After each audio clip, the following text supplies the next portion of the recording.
राम राम मंडळी, welcome to our new channel. A very short intro. We are Indian family staying in United States in New Jersey.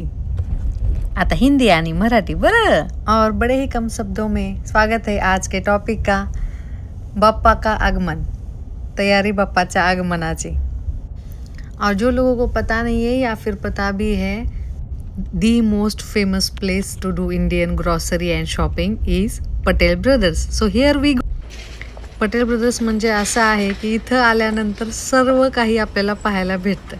मी नंतर कधी तर एकदा निवांत सगळं पटेल ब्रदर्समधलं सगळं डिटेलमध्ये तुम्हाला दाखवेन. पण सध्या गणपतीची शॉप बघा, सगळे फुलं बघा कसे एकदम फ्रेश फुलं आहेत. आणि हे गुलाबसुद्धा खूप फ्रेश आहेत, एकदम चांगल्या आणि सगळ्या कलरचे फुलं तुम्हाला इथं पाहायला भेटतील. तर बघा, $5 इतके फुलाची एक बॅग त्यांनी पॅक करून ठेवलेली आहे. आणि तो वरती बघा, इथे पहा आंब्याचे आणि नागिनीचे पानं फक्त 5 पाने $1 आहेत, म्हणजे जवळपास ₹85 आपले.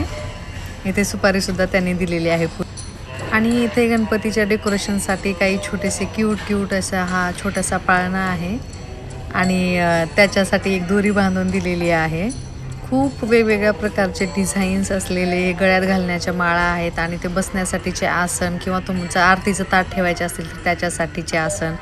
आणि वेगवेगळ्या डिझाईनचे कलरचे छोटे क्यूट असे त्यांचे देवांचे ड्रेसेस आहेत इथे, खूप सगळ्या कलरमध्ये आणि पॅटर्न्समध्ये. देवाला गळ्यात घालण्यासाठीच्या माळा पण त्यांनी इथे दिलेल्या आहेत. छोट्याशा माळा अशा $1, $2, $3 अशा प्राईज रेंजमध्ये इथं आहे. मोठ्या मूर्त्यांसाठी सुद्धा मोठ्या माळा त्यांनी इथे ठेवलेल्या आहेत. इथे छोटासा कृष्ण कन्हैया त्यांनी ठेवलेला आहे. देवांच्या मूर्त्यासुद्धा त्यांनी इथे ठेवलेल्या होत्या. आणि या छोट्याशा नंदन गोपालाची छोटीशी क्यूट अशा छोट्या गाय पण इथं होत्या. खूप सुंदर कलर आणि त्याच्यावरती खूप छान आर्ट त्यांनी करून ठेवलेलं आहे. या सगळ्या क्यूट छोट्या गोष्टींसोबत हे खूप सुंदर असे फेटेसुद्धा, म्हणजे गणपतीची मूर्ती असो किंवा मग कृष्णाची मूर्ती असो किंवा कुठल्याही देवाची मूर्ती असो, त्यांच्यासाठी छोटे फेटे त्यांनी तिथे ठेवलेले. आणि हे छोटेसे आसन आणि त्यांचे वेगवेगळे कपडे आणि नंतर खूप क्यूट अशी छोटीशी सुंदर नाजूकशी ज्वेलरीसुद्धा त्यांनी ठेवलेली. आणि हे बसण्याचे देवासाठीचे आसन किंवा पाट आपण ज्याला म्हणू शकतो, त्याच्यावरती आपण देवाची मूर्तीची स्थापना करतो युजली. अशा सुंदर इथे पाहायला भेट. आणि त्यानंतर ह्या खूप सुंदर अशा माळा किंवा फुलांचे हार किंवा जे लटकन आपण ज्याला म्हणतो ते इथं लावलेले, आपण ज्याला झेंडूचे फुलं वगैरे म्हणतो त्याच्या माळासुद्धा इथं त्यांनी ठेवलेल्या. आणि ह्या खूप सुंदर अशा छोट्याशा गणपतीच्या मूर्ती त्यांनी इथे ठेवलेल्या. त्यांची प्राईस जवळपास $30, $50, $100 किंवा. आणि असं सुंदर डेकोरेशन करून त्यांनी इथं सजवून ठेवलेलं, म्हणजे खूपच अट्रॅक्टिव्ह असं बनवलेलं त्यांनी. वेगवेगळ्या कलरमध्ये वेगवेगळ्या शेपचे गणेश मूर्ती पाहून खूप छान वाटलं.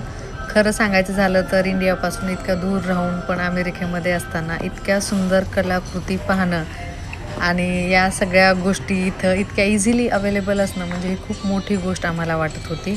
आम्ही आमचा खूप सारा वेळ घेऊन सगळ्या मूर्त्या आणि डेकोरेशन एकदम निवांत पाहिलेलं. अशा पद्धतीनं हा व्लॉग आम्ही इथंच संपवतोय. तुम्ही कमेंट बॉक्समध्ये मला नक्की कळवा की तुम्हाला कुठला गणपती आवडला असेल किंवा तुम्हाला कुठलं डेकोरेशन आवडलं असेल किंवा यानंतर तुम्हाला काय पाहायचं आहे. बाय, जय हिंद.